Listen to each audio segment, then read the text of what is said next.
إن الحمد لله نحمده ونستعينه ونستغفره ونعوذ بالله من شرور أنفسنا ومن سيئات أعمالنا من يهديه الله فلا مضل له ومن يضلل فلا هادي له واشهد أن لا إله إلا الله وحده لا شريك له وأشهد أن محمدا عبده ورسوله يا أيها الذين آمنوا اتقوا الله حق تقاته ولا تموتن إلا وأنتم مسلمون يا أيها الناس اتقوا ربكم الذي خلقكم من نفس واحدة وخلق منها زوجها وبث منهما رجالا كثيرا ونساء واتقوا الله الذي تساءلون به والأرحام إن الله كان عليكم رقيبا يا أيها الذين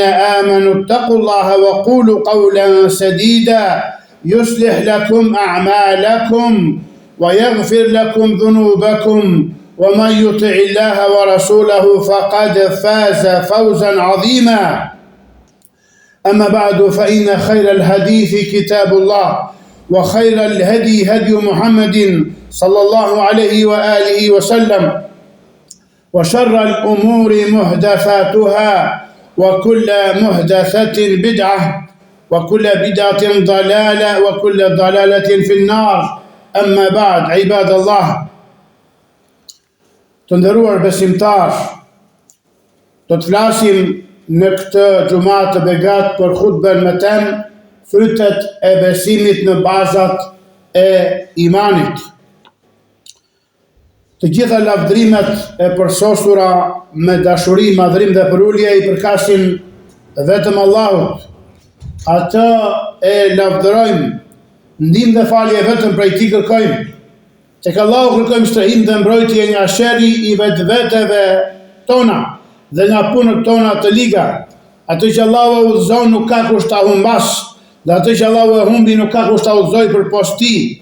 Dëshmoj se nuk ka të adhuruar tjetër me të drejtë përpos Allahut, i vetëm dhe i pa ortak është ai, dhe dëshmoj se me të vërtetë Muhamedi është robi i Allahut dhe i dërguari i tij. O ju të cilët keni besuar, friksoni Allahut me një frikë të vërtetë dhe të merituar dhe mos t'u kap loj, pra mos t'u kap vdekja ndryshe vetëm se duke qenë musliman. O ju njerëz, friksoni Zotin tuaj, ai i cili ju krijoi prej një shpirti të vetëm dhe prej tij krijoi palën dhe çiftin e tij, dhe nga ky çift bëri që të rrjedhin shumë burra dhe gra. Ndaj friksoni Allahut me emrin e cilit ju përbetoheni dhe ruajini marrëdhëniet dhe lidhjet farefisnore. Vërtet Allahu shpërtoher mbi këqyrës mbi ju. O ju të cilët keni besuar, friksoni Allahut dhe thoni fjalë të qelluara, pra të drejta, ashtu që Allahu t'ua përmirësoj veprat tuaja, t'ua fali dhe shlyej gjunahet tuaja. Dhe ai i cili bindet Allahut dhe dërguarit të tij ka fituar me një fitore të bujshme. Në vijim themi se fjalët më të mira janë libri i Allahut, pra fjalët e Allahut në Kur'an. Udhëzimi më i mirë është udhëzimi i Muhamedit sallallahu alaihi wa alihi wasallam. Veprat më të këqija janë shpikjet në fe. Çdo shpikje është bidat, pra risi. Çdo bidat është humbje dhe largim nga e vërteta. Çdo humbje është në zjarr.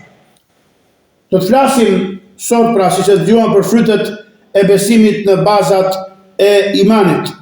Ibadallah, لقد ثبت في صحيح من حديث عمر بن الخطاب رضي الله تعالى عنه أن جبريل عليه السلام جاء إلى النبي صلى الله عليه وسلم يسأله أسئلة مهمة للغاية، ومن بينها سأله عن الإيمان فقال: فأخبرني عن الإيمان. قال صلى الله عليه وسلم: الإيمان أن تؤمن بالله وملائكته وكتبه ورسله واليوم الآخر وتؤمن بالقدر خيره وشره. Është vërtetuar pra robët e Allahut në hadithin e saktë nga Umar ibn Khattabi, Allahu që dërgoi me të, se Gjibrili alayhi salam, pra shpëtimi i Allahut që mbi të, erdhi tek profeti sallallahu alaihi wasallam dhe pyeti atë për disa çështje shumë të rëndësishme. Ndërto e pyeti për besimin, për imanin. I tha: "Më lajmëro, pra më mëso ç'është imani." Ai sallallahu alaihi wasallam tha: "Të besosh në Allahun, në engjëjt e tij, në librat e tij, në të dërguarit, pra pejgamberët e tij, në ditën e fundit dhe të besosh në kader, pra në saktimin e tij, në të mirin dhe në të keqin e tij. Natyrshëm pyet dikush, cilat janë frytet dhe mirësitë e këtij besimi dhe të kësaj akideje të saktë dhe të begatë, rob të Allahut. Kjo akide e lartë që përmban këto parime madhështore i sjell besimtarit dhe besimtares fryte të mëdha dhe të shumta. Së pari, besimin Allahun e lartësuar në emra dhe në cilësitë e tij jep si fryt për robin dashurinë ndaj Allahut dhe madhrimin e tij, që e shtyn atë të zbatojë urdhrat e tij dhe të largohet nga ndalesat dhe kufijtë e tij. Zbatimi i urdhrave të Allahut dhe shmangja nga ndalesat e tij sjellin si shkak dhe si fryt lumturinë e plot në dynja dhe në ahiret, si për individin, ashtu edhe për shoqërinë. Allahu lartësuar thot në librin e tij të lavdishëm: "Men amila salihan min dhakarin aw untha wa huwa mu'min falanuhyiyannahu hayatan tayyibah wa lanajziyannahum ajrahum bi ahsani ma kanu ya'malun." Thot i lartësuari për ata besimtarë dhe besimtare që besojnë, thot çdo kush që bën vepra të mira, qoftë mashkull apo femër, duke qenë besimtar, pra me besim të saktë, të shëndosh, korrekt, ne do ta bëjmë të jetojë një jetë të lumtur, kjo në dynja, dhe do t'i shpërblejmë ata me më të mirën e asaj që patën punuar. Pra kjo në botën tjetër. Së dyti nga frytet e besimit tek engjëjt, tek melekët, krijesa që ka krijuar Allahu nga drita dhe janë në shërbimin e Allahut subhanahu wa taala dhe nuk i thyen absolutisht urdhrat e tij dhe janë aleatët të dashurit miqt dhe palë me besimtarët. Nga frytet e besimit e engjëjt janë, së pari, njohja e madhështisë së krijuesit të tyre, të plot begatë të lartësuar dhe njohja e fuqisë dhe e sundimit të tij. Së dyti, falënderimi ndaj tij prandaj Allahut për kujdesin që tregon për robërit e tij, duke u saktuar prej këtyre engjëjve ata që i ruajnë, i shkruajnë veprat e tyre me besnikëri dhe merren me çështjet e tyre. Allah lartësuar thot: "Lahu muaqibatu min bayni yadayhi wa min khalfihi yahfazunahu min amrillah." Tek ai pra, deri Ademit ka engjëj që janë me turne dhe ruajnë atë me urdhrin e Allahut. Ose thot për ta thot: "Kiramen katibina ya'lamuna ma taf'alun." Engjëj fisnik që shkruajnë dhe dinë atë çka ju punoni. Pra, do të dëshmojnë për ty, o robi i Allahut, ditën e llogarisë. Së treti, dashuria për engjëjt, për adhurimin e tyre të përsosur ndaj Allahut dhe për kërkimin e faljes që ata bëjnë për besimtarët. Pra melekët janë robë të bindur të Allahut. La ya'suna Allaha ma amarahum wa yaf'aluna ma yu'marun wa yastaghfiruna liman fil ard. Pra janë robë fisnik, nuk e kundërshtojnë dhe nuk e thyen urdhrin me cilin i urdhëron ata Allahu dhe bëjnë istighfar për besimtarët dhe besimtarët që e adhurojnë Allahun në tokë. Së treti, rob të Allahut, Allahu begatove mirësitë e tij nga frytet e besimit tek librat, kutubullah. Pra librat që Allahu i ka shpallur dhe reveluar për njerëzimin nëpërmjet pejgamberëve alayhimu salatu wassalam. Së pari, dituria rreth mëshirës së Allahut të lartësuar dhe kujdesit të tij për krijesat, sepse ai i zbriti çdo populli një libër për t'i udhëzuar dhe orientuar me të.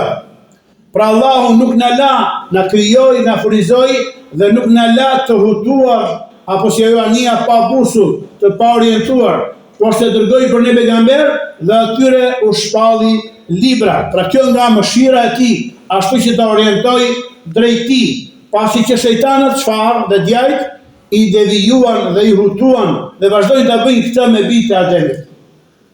Ndaj nevojiten librat e Allahut subhanahu wa taala. Së dyti, shfaqja e urtësisë së përsosur të Allahut të lartësuar, sepse ai në këto libra ka ligjësuar për çdo popull atë që u bën dobi atyre në të dyja botët, në të dyja banesat, si në dynja ashtu dhe në ahiret, dhe atë që i përshtatet çdo populli.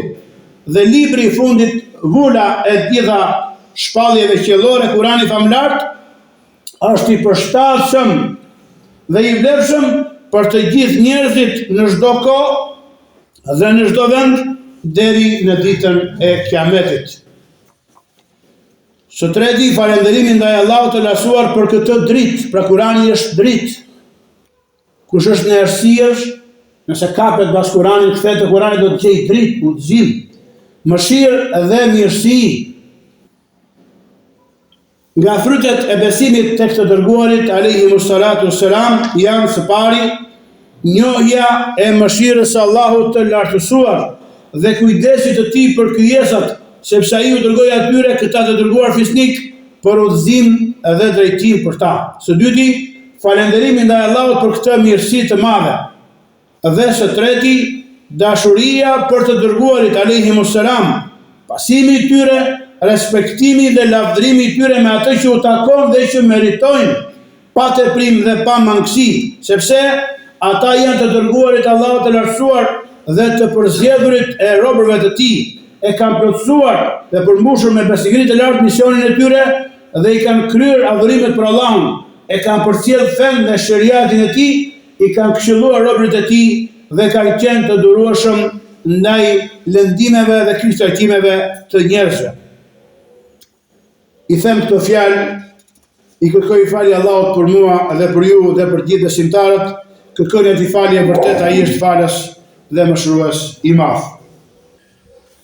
Alhamdulillahi rabbil alamin wal aqibatu lil muttaqin wa la udwana illa ala adh-dhalimin. Wa sallallahu sallam wa barak ala nabiyil karim, nabiyina Muhammedin wa ala alihi wa sahbihi ajma'in. Robt Allahut, nga frytet e besimit në ditën e fundit. Së pari është përkushtimi në bindjen ndaj Allahut të lartësuar, duke dëshiruar shpërblimin e madh të asaj dite dhe ruajtja dhe shmangja nga gjunahet prej frikës nga ndëshkimi i madh i asaj dite. Së dyti, ngushëllimi i besimtarit për ato që i mungojnë nga begatit dhe kënaqësitë e kësaj bote. Si sot pejgamberi sallallahu alaihi wasallam në hadithin e saktë që përcjell Imam Muslimi ka thënë ad-dunya sijnul mu'min wa jannatul kafir. Dunjaja, ka thënë, është burgu i besimtarit dhe xheneti i kafirit. Pra sado të tjeve në këtë dunja ti je në burg, je në gjë të ngushtë, je në gjë kalimtare, je në të birusën e burgut, krahasim me xhenetet e larta që Allahu të ka premtuar.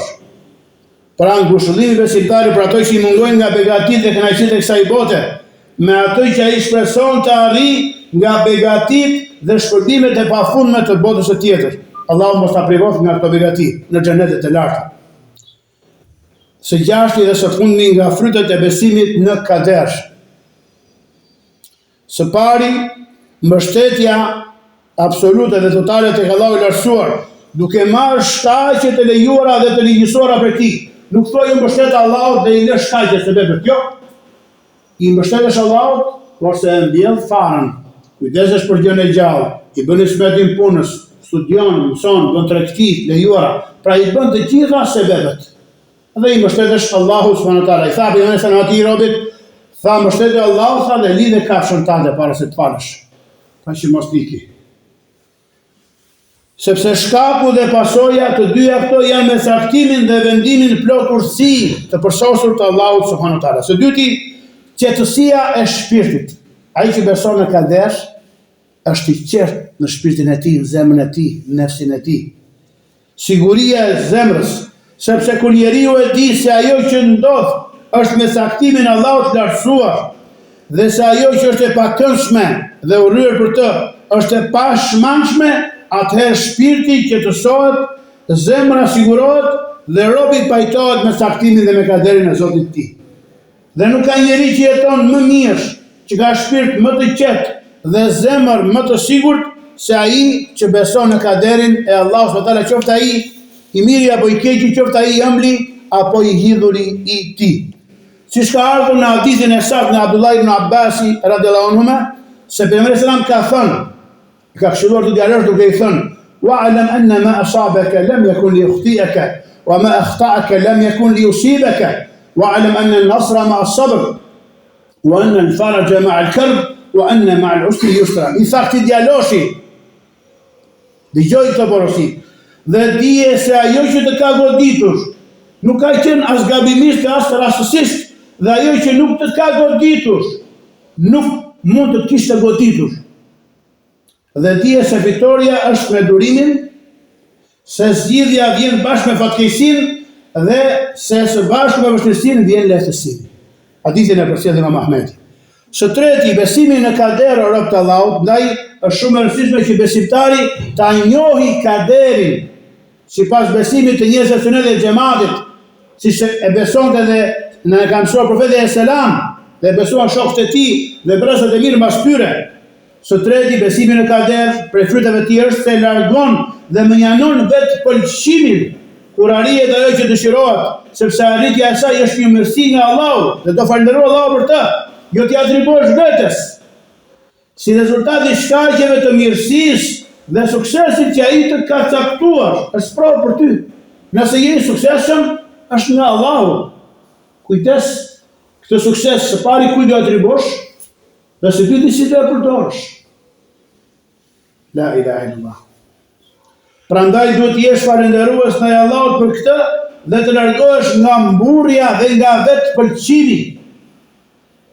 Së katërti, besimi në kader largon shqetësimin dhe mërzitjen kur humbet ajo që dëshirohet nga robi, ose të ndodh diçka e pakëndshme, sepse gjithçka ndodh vetëm me caktimin e Allahut, të cilit i përket çungimi i qiellit dhe i tokës, dhe ajo është e pashmangshme, si tha Rufiat al-aqlam wa jaffat as-suhuf, janë ngritur lapsat dhe janë tharë fletet, është shkruar çdo gjë.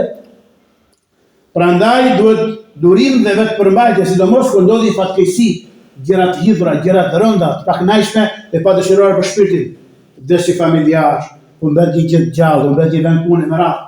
Thuaj o Allah, më jep durim të sprov dhe ma zhvenso me diçka më të mirësh. Ky është inna lillahi wa inna ilaihi rajiun. Unë jam robi i Allahut, ai do kthehem. Pra Allah bën me mua çfarë të doj. Dhe lutë Allahun për durim dhe përmbajtje dhe ta zhvendosoj fatkeqësinë dhe diçka më të mirë se ajo. Duke kërkuar dhe shpresuar shpërblimin e premtuar nga Allahu për durimtarët. Çfarë thotë i lartësuar në librin e Lavdishëm, thotë innama yuwaffa as-sabiruna ajrahum bighayri hisab. Vërtet që durimtarëve do të jepet atyre shpërblimi pa hesab. Ndërkohë që për punët e tjera, dije shpërblimi 1 me 10 fish apo 1 me 700 fish, durimtarëve që besojnë në kader, i jepet shpërblimi pa hesab. Allah na bëj për tyre. Po ashtu Allah i lartësuar thotë, pra shife sa herë e lexojmë këtë ajet ne, por se shumë nga ne bien domethënë në të kundërt në këtë ajeti. Thotë i lartësuari: ma asaba min musibatin fil ardi wala fi anfusikum illa fi kitabin min qabli an nabra'aha inna dhalika 'ala Allah yasir likay la ta'sau 'ala ma fatakum wa la tafrahu bima atakum Allahu la yuhibbu kulla mukhtalin fakhur. Dëgjoj këtë ajet dhe analizoje sa herë ke rënë në kundër në këtij ajeti, ndaj me do të penduar. Çfarë do fatkeqësie që ndodh në tokë ose në vetët tuaja, ajo është shkruar në libër para se ta krijojmë atë. Vërtet kjo është e lehtë për Allahun, që të mos mërziteni për atë që ju ka ikur, e as të mos gëzoheni për atë që ju ka dhënë. Allahu nuk i do ata që janë mëngjedhenj dhe mburavec. Dhe së fundmi i robët Allahut, e lutim Allahun e lartësuar që të na përforcoj në këtë akide, këtë besim, të na japi frytet e saj dhe mirësitë dhe ëmbëlsinë e saj, të na shtoj dhe na shpëfishoj nga mirësitë e tij, e të mos na i lakoj zemrat tona pasi që na ka udhëzuar dhe të na dhuroj prej mëshirës së tij, vërtet ai është dhurues i madh. Robërt Allahut, dërgoni selavate dhe selame mbi më të mirin e krijesave, të dashurin ton, pejgamberin ton Muhammed, ashtu siç ju ka urdhëruar Allahu në librin e tij, ku thot inna Allaha wa malaikatahu yusalluna 'alan nabi ya ayyuhalladhina amanu sallu 'alayhi wa sallimu taslima. Vërtet Allahu dhe melekët e tij dërgojnë salavate, pra lavdërojnë pejgamberin. Ju që keni besuar, dërgoni këtë salavate dhe luteni Allahun për shpëtimin e tij së shumti. Dhe pejgamberi sallallahu alajhi wasallam thot, kush dërgon mbi mua një salavat, Allahu dërgon mbi të 10 të tilla.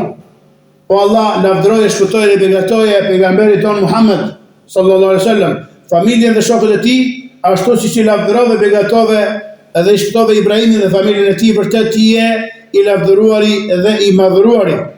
Rabbana atina fid dunya hasana wa fil akhirati hasana wa qina adhaban nar. Zoti ynë, na jep të mira në këtë botë dhe të mira në botën tjetër dhe na ruaj nga dënimi i zjarrit. Allahumma inna nas'aluka al-huda wa tuqa wa al-afafa wa al-ghina. O Allah, ne të kërkojmë ty udhëzim, devotshmëri dhe pasuri, dhe lutja jonë e fundit është Elhamdulillahi Rabbil Alamin.